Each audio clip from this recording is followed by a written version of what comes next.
এইভাবে এর পেপারটা আছে, পেপারটাকে আস্তে আস্তে তুলে দেবেন।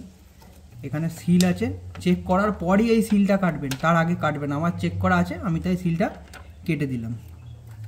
ঠিক আছে, এইখানে দেখুন আটা যেমন লাগানো হয়েছে এটা রইবে, এখানেও আপনাকে আটা অল্প করে দিতে হবে, তাহলে পেস্টিংটা ভালো হবে।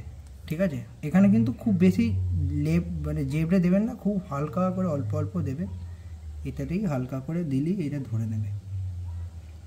এবার ডিসপ্লে ওয়াইজ আপনাদের যেরকম রিকোয়ারমেন্ট আপনার সেই অনুযায়ী সেই রকম মাল আপনি লাগাতে পারেন, কোনো ব্যাপার নেই। আমার এখানে স্যামসাংয়ের ডিসপ্লে, তাই আমি একটু আটাটা অল্প করেই দিচ্ছি, খুব বেশি দেওয়ার দরকার নেই।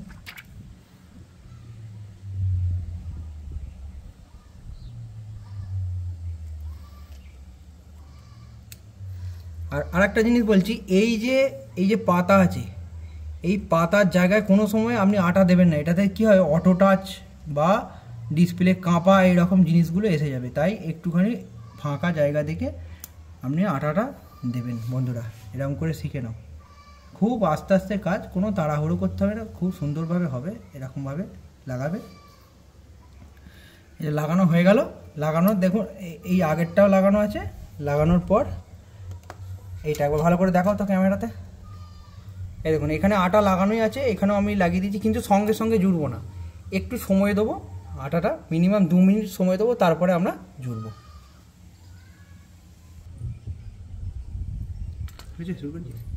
আচ্ছা বন্ধুরা, এবার আমরা মোটামুটি কিছু মিনিট হয়ে গেছে, হ্যাঁ, এবার আটাটা একটু টান টান মতো হয়ে গেছে, সুন্দরভাবে আমরা জুড়বো জিনিসটা।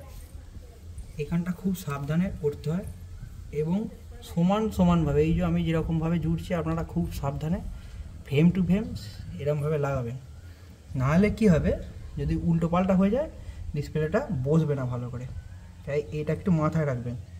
হ্যাঁ, আর খুব ধীরে সুস্থে কাজ করবেন, কোনো তাড়াহুড়ো করবার কিচ্ছু নেই। ঠিক আছে, এই যে হয়ে গেল। এটার ক্ষেত্রে কি হবে, আপনাদের একটা সুবিধা পাবেন, এরকমভাবে ডিসপ্লে জুড়লে আপনাদের গার্ডার চট করে লাগাতে নাও হতে পারে। ঠিক আছে, কিন্তু আমি তাও গার্ডার দেবো, কারণ কি গার্ডারটা না দিলে যখন পরবর্তী ক্ষেত্রে ডিসপ্লে থেকে লাইট বোঝা যেতে পারে, দেখা যেতে পারে। ঠিক আছে, তাই আমি গার্ডার দেবো, কিন্তু তার আগে আমাকে একবার দেখে নিতে হবে সব ফিটিংটা ঠিকঠাক হলো কি না। এই যে এখানগুলো যেগুলো ফাঁক আছে এগুলোতে অল্প একটু আটা আমরা দিয়ে দেবো। ঠিক আছে, তাহলে কী হবে, বসবে ভালো এটা, এবং তলা থেকে লাইটটা দেখতে পাওয়া যাবে না। এটা যারা ফিটিং করছো তাদের নিজেদেরই এটা খেয়াল রাখতে হবে। এই যে ফাঁকা জায়গাটাতে এরকমভাবে দিয়ে দেবে।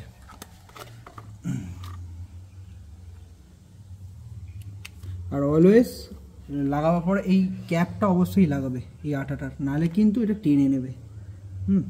দেখো বন্ধুরা, একটা দেখো তো সামনে থেকে, দেখুন মোটামুটি সুন্দর ফিটিং হয়েছে, সেরকম ফাঁক নেই, অথচ গার্ডারও দেওয়া হয়নি, কোনো গার্ডার কিচ্ছু দেওয়া হয়নি।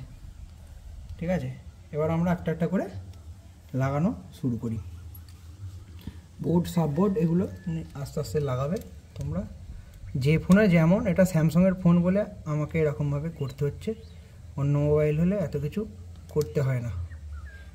এটা হচ্ছে অ্যান্টেনা কেবিল লাগাবে, অ্যান্টেনা না হলে হচ্ছে ফোনেতে নেটওয়ার্ক আসবে না। অ্যান্টেনা কেবিলটা ঠিক করে মোটামুটি জোড়া হয়ে গেছে। এবার ব্যাটারির পয়েন্টটা আমরা জুড়ে দেবো, ব্যাটারি পয়েন্ট জুড়ে দিলাম, পেছনে এটা জুড়ে দেবো।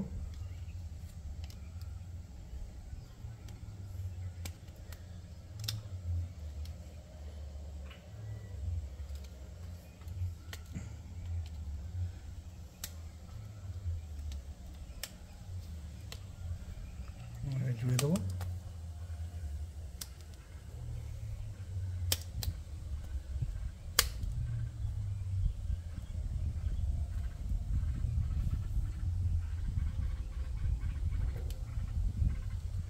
জোড়া হয়ে গেছে। এবার ফোন চালু করছি।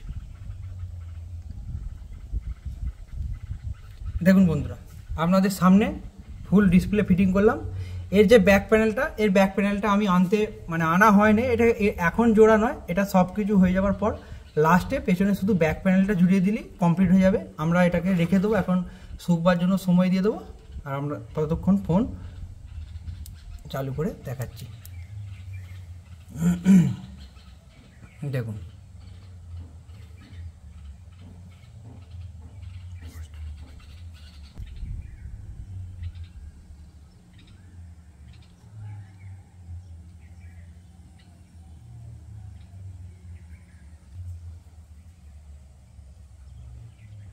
চালু হয়ে গেছে, ক্যামেরা চালু হয়ে গেছে। 4 # 1 2 3 4 5 6 সব ঠিকঠাক আছে, দেখে নিন। ফিটিংও আশা করছি মোটামুটি হয়েছে, আমি যতটুকুন পেরেছি আশা করছি আপনাদেরকে বোঝাতে পেরেছি। এইভাবে ডিসপ্লে ফিটিং করতে হয়। ঠিক আছে, নমস্কার বন্ধুরা। যদি ভালো লাগে ভিডিওটা লাইক করবেন, চ্যানেল শেয়ার সাবস্ক্রাইব করবেন। ধন্যবাদ।